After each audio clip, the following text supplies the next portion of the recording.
ಮುಖ್ಯಮಂತ್ರಿಗಳು ರೈತರ ಮೇಲೆ ಕೇಸನ್ನ ದಾಖಲು ಮಾಡಿ ಅವ್ರನ್ನ ಬೆದರಿಸಿ ಹೆದರಿಸಿ ರೈತರನ್ನ ಬೀದಿಗೆ ತಂದು ಜಮೀನನ್ನ ಕಸ್ಕೊಳ್ಬಹುದು ಅನ್ನುವ ಭ್ರಮೆನಲ್ಲಿ ಅವರೇನಾದ್ರು ಇದ್ರೆ ಆ ಭ್ರಮೆಯಿಂದ ಹೊರಗೆ ಬರಬೇಕು ಅಂತೇಳಿ ತಮ್ಮ ಮುಖೇನ ನಾನು ಆಗ್ರಹ ಪಡಿಸ್ತಾ ಇದ್ದೇನೆ. ಒಬ್ಬ ರಾಜ್ಯದ ಮುಖ್ಯಮಂತ್ರಿಗಳಾಗಿ ರೈತರ ಸಂಕಷ್ಟಕ್ಕೆ ಸ್ಪಂದನೆ ಮಾಡಬೇಕಾಗಿರ್ತಕ್ಕಂಥ ಕರ್ತವ್ಯ ಅವ್ರ ಮೇಲಿದೆ.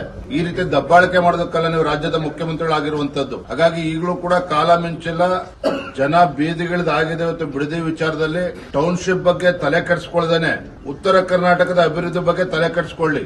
ಇಲ್ಲಿ ಬಂದು ಫೋಟೋ ಹೊಡಿಸ್ಕೊಂಡು ಲಿಂಗು ಕೈಯಲ್ಲಿ ಹಿಡ್ಕೊಂಡು ಶಿವಪೂಜೆ ಮಾಡಿ ಇವೆಲ್ಲ ಕಪಟ ನಾಟಕವನ್ನ ಬದಿಗಿಟ್ಟು ಕಲ್ಯಾಣ ಕರ್ನಾಟಕ ಆಗಲಿ ಕಿತ್ತೂರು ಕರ್ನಾಟಕದ ಬಗ್ಗೆ ತಲೆ ಕೆಡಿಸ್ಕೊಳ್ಳಿ, ರೈತರ ಬಗ್ಗೆ ತಲೆ ಕೆಡಿಸ್ಕೊಳ್ಳಿ.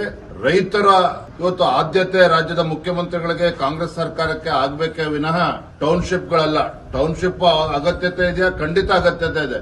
ಆದ್ರೆ ರೈತರ ಜಮೀನನ್ನ ಕಸ್ಕೊಂಡ್ ಮಾಡೋದಕ್ಕೆ ಸಾಧ್ಯ ಇಲ್ಲ. ನಿಜವಾಗ್ಲೂ ಕೂಡ ನೀವು ಅಭಿವೃದ್ಧಿಯ ಬಗ್ಗೆ ಕಾಳಜಿನೇ ಆಗಿದ್ರೆ ಬೆಂಗಳೂರು ಅಭಿವೃದ್ಧಿ ಆದ್ರೆ ಇಡೀ ರಾಜ್ಯದ ಅಭಿವೃದ್ಧಿಯನ್ನ ಭ್ರಮೆನಲ್ಲಿ ಇವತ್ತು ಕಾಂಗ್ರೆಸ್ ಸರ್ಕಾರ ಏನಿದೆ ಅದರಿಂದ ಹೊರಗೆ ಬಂದು ಉತ್ತರ ಕರ್ನಾಟಕದಲ್ಲಿ ಯಾವ ರೀತಿ ಅಭಿವೃದ್ಧಿ ಪಡಿಸಬೇಕು ಅದ್ರ ಕಡೆ ಗಮನ ಹರಿಸಲಿ. ಬಿಡದಿ ಟೌನ್ಶಿಪ್ ಜೊತೆಗೆ ಕನಕಪುರದಲ್ಲಿ ಏರ್ಪೋರ್ಟ್ ಅನ್ನ ಮಾಡೋದಕ್ಕೆ ಹೊರಟಿದ್ದಾರಲ್ಲ, ಇವೆರಡೂ ಕೂಡ ಒಟ್ಟೊಟ್ಟಿಗೆ ಸೇರ್ಕೊಂಡಿದೆ. ಮತ್ತೆ ಡಿ.ಕೆ. ಶಿವಕುಮಾರ್ ಅವರು 100 ಎಕರೆ ಅಲ್ಲ 1000 ಎಕರೆ ಜಮೀನನ್ನ ಅಲ್ಲಿ ಇದೆ ಅನ್ನೋ ಚರ್ಚೆಗಳು ಕೂಡ ಅಲ್ಲಿ ಜನಸಾಮಾನ್ಯರು ಮಾತನಾಡ್ತಾ ಇದ್ದಾರೆ. ನಾನು ಅದಕ್ಕೆ ಅವತ್ತಿನ ಕೂಡ ಹೇಳ್ತಾ ಇರುವಂತದ್ದು, ರಾಜ್ಯದ ಮುಖ್ಯಮಂತ್ರಿಗಳಿಗೆ ರೈತರ ಬಗ್ಗೆ ಆಸಕ್ತಿ ಇರಬೇಕೇ ವಿನಃ ರಿಯಲ್ ಎಸ್ಟೇಟ್ ಬಗ್ಗೆ ಅಲ್ಲ.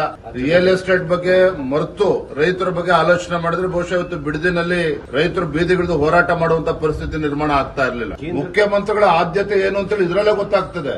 ಮುಖ್ಯಮಂತ್ರಿಯಾಗಿ ಅಧಿಕಾರ ಸ್ವೀಕಾರ ಮಾಡ್ಕೊಳ್ತಿದ್ದಂಗೆ ಬಿಡದಿ ಟೌನ್ಶಿಪ್ ನೆನಪಾಗ್ತದೆ. ಮುಖ್ಯಮಂತ್ರಿಗಳಾಗಿ ಅಧಿಕಾರ ಸ್ವೀಕಾರ ಮಾಡ್ಕೊಳ್ತಿದ್ದಂಗೆ ಕನಕಪುರದಲ್ಲಿ ಏರ್ಪೋರ್ಟ್ ಬಗ್ಗೆ ತಲೆ ಕೆಡಿಸಿಕೊಂಡಿದ್ದಾರೆ. ನಾನು ಇದ್ರ ಬಗ್ಗೆ ಮುಖ್ಯಮಂತ್ರಿಗಳ ಪತ್ರವನ್ನು ಕೂಡ ಬರೆಯಲಿದ್ದೇನೆ. ಇವತ್ತು ನಿಜವಾಗ್ಲೂ ಕೂಡ ಏರ್ಪೋರ್ಟ್ ಆಗ್ಬೇಕಾದ್ರೆ ಬೆಂಗಳೂರು ಮತ್ತು ತುಮಕೂರು ಆಜುಬಾಜಿನಲ್ಲಿ ಆಗ್ಬೇಕಾಗ್ತದೆ. ಉತ್ತರ ಕರ್ನಾಟಕಕ್ಕೂ ಕೂಡ ಇದರಿಂದ ಲಾಭ ಆಗ್ತದೆ. ಸೊ ಏರ್ಪೋರ್ಟ್ ಅಲ್ಲಿ ಶಿಫ್ಟ್ ಆದ್ರೆ ಆಟೋಮೆಟಿಕ್ ಆಗಿ ಬಿಡದಿ ಬಗ್ಗೆನೂ ಕೂಡ ಅವ್ರ ಆಸಕ್ತಿ ಕಡಿಮೆ ಆಗ್ತದೆ ಮುಖ್ಯಮಂತ್ರಿಗಳಿಗೆ.